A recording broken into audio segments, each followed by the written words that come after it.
নমস্কার বন্ধুরা, চলে এলাম। সবাইকে শুভ সন্ধ্যা। একটু অন্য রকমের ভিডিও নিয়ে আজকে চলে এসেছি। একটু প্লিজ আমার ভিডিওগুলো সবাই একটু দেখবেন, শেয়ার করবেন এবং কমেন্টে জানাবেন।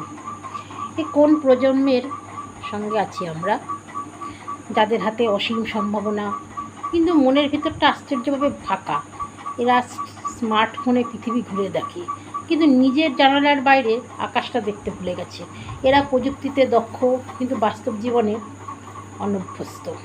এরা কেউ জানে না কোথায় যাচ্ছে, কেন যাচ্ছে বা আদৌ যেতে চায় কি না। বই পড়ার সময় নেই কিন্তু স্ক্রল করার সময় আছে। চিন্তা করার অভ্যাস হারিয়েছে, তাই সিদ্ধান্ত নিতেও ভয় পায়।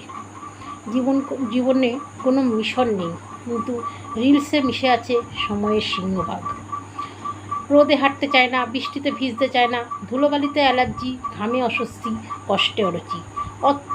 আধা কিলোমিটার দূরে যাওয়ার জন্য আধা ঘন্টা রিকশার অপেক্ষা। শরীরচর্চা, খেলাধুলা, পরিশ্রম সবই অপ্রয়োজনীয় কষ্ট বলে ধরে নিয়েছে।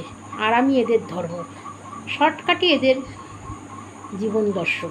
তবে সবচেয়ে উদ্বেগজনক দিক হলো এরা মানুষে সম্পর্ক করার শিল্পটাই হারিয়ে ফেলেছে। সিনিয়রদের প্রতি সম্মান নেই, কথা বলার ভদ্রতা নেই, মুখোমুখি হলে চোখে চোখ রাখে না, অথচ অনলাইনে সাহসী মন্তব্যের ঝড় তোলে। গায়ে ধাক্কা লাগলে সরি বলা এদের কাছে দুর্বলতার লক্ষণ। বিনয় আর কৃতজ্ঞতা যেন কোনো পুরনো গল্পের অংশ। এরা সূর্যোদয় দেখে না, সূর্যাস্তে মোবাইল স্ক্রল করে। ভোর মানে এদের ঘুমের সময়, রাত মানে অনলাইনে জীবনের শুরু। সারাদিন ভার্চুয়াল দুনিয়ায় হারিয়ে থেকে বাস্তব জীবনের প্রতি এদের আগ্রহ প্রায় শূন্য। গাছ, পাখি, নদী, মাঠ সবই এদের কাছে স্ক্রিনে দেখা দৃশ্য মাত্র। ইতিহাসের নাম শুনলে বিরক্ত হয়, সাহিত্য মানে একঘেয়েমি, শিল্প, সঙ্গীত, নাটক এসব তাদের কাছে অপ্রয়োজনীয়। বই কেনে না, পড়ে না, পড়লেও বোঝে না, অথচ বইয়ের পাতার ভেতরেই তো একটা জাতির আত্মা লুকিয়ে থাকে। এরা সেই আত্মাকে চিনতে চায় না, কারণ তার জন্য সময় লাগে, তার ধৈর্য তো নেই। এরা গাছে চড়তে পারে না, সাঁতার জানে না, কিছু আঁকতে পারে না। ভয় এদের একমাত্র স্থায়ী সঙ্গী। কষ্ট পেলেই ভেঙে পড়ে, ব্যর্থতা দেখলেই পিছু হাঁটে। এই প্রজন্ম জানে না লড়াই কাকে বলে, জানে না অধ্যবসায় কেমন লাগে। পরিশ্রমের জায়গায় আছে তাড়াহুড়া, সাফল্যের জায়গায় আছে প্রদর্শন। এরা নিজের জগতে বন্দি। ফেসবুক, ইনস্টাগ্রাম, ইউটিউব এগুলি তাদের বাস্তবতা। অন্যের সুখে আনন্দ পায় না, নিজের ব্যর্থতায় শেখে না। নিজের মুখোশ এতটাই শক্ত করে বেঁধেছে যে সত্যিকারে হাসিটা কেমন তা ভুলে গেছে। শ্রদ্ধা, শৃঙ্খলা, দায়িত্ব এই শব্দগুলি এদের অভিধানে নেই। কখন চুপ থাকতে হয়, কখন কথা বলতে হয়, এই সহজ জিনিসগুলো আর শেখানো হয় না। শিক্ষার মানে এখন শুধু নম্বর পাওয়া, মানুষ হওয়া নয়।